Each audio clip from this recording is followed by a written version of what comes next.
Hello guys, WhatsApp কেমন আছেন সকলে? আশা করি ভালো আছেন। এই মুহূর্তে দেখতে পাচ্ছেন আমি আছি আমাদের গ্রামের বাড়িতে। এই হচ্ছে আমাদের ছাদ আর কি।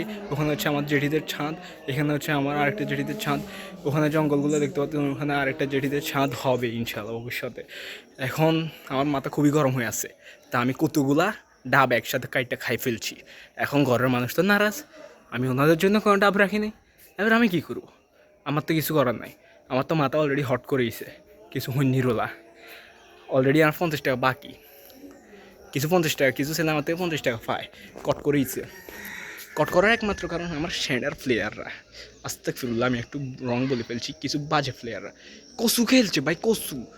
ফার্স্টে তো আমি 40 ধরি নাই, ইউএমপি দিয়ে মজা করতেছি ভাবছি টিমমেটরা মারবে। টিমমেটরা তো খাই গেছে মাইর, ওরা কি মারবে। দ্বিতীয়তে আর কি, মাথা খুব গরম, খাই ফেলছি। সব আম পাকি আছে, এখানে সবগুলো আম পাকি আছে, লাল লাল হয়ে আছে।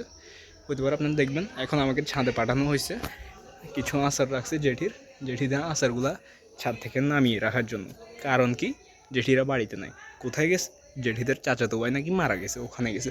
তো আর কি করার, এখন আমাকে এগুলো নামাতে হবে। আসুন, সব লাল হয়ে আছে, সব লাল হয়ে আছে।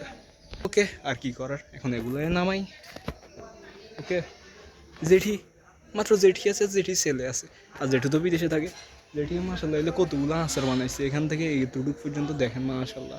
সব জেঠির একার, ঘরে থাকে 2 জন, কিন্তু জেঠি আমাদেরকে একটুও দিবে না। কেন? কারণ জেঠি নিজের জন্য বানাইছে। আমার তো চিন্তা, জেঠি এগুলো কীভাবে খায়, বাচ্চা বাদ দেন। জেঠির আচার কিছু করেন, আচারের মেলা বসেছে জেঠি মাশাল্লাহ।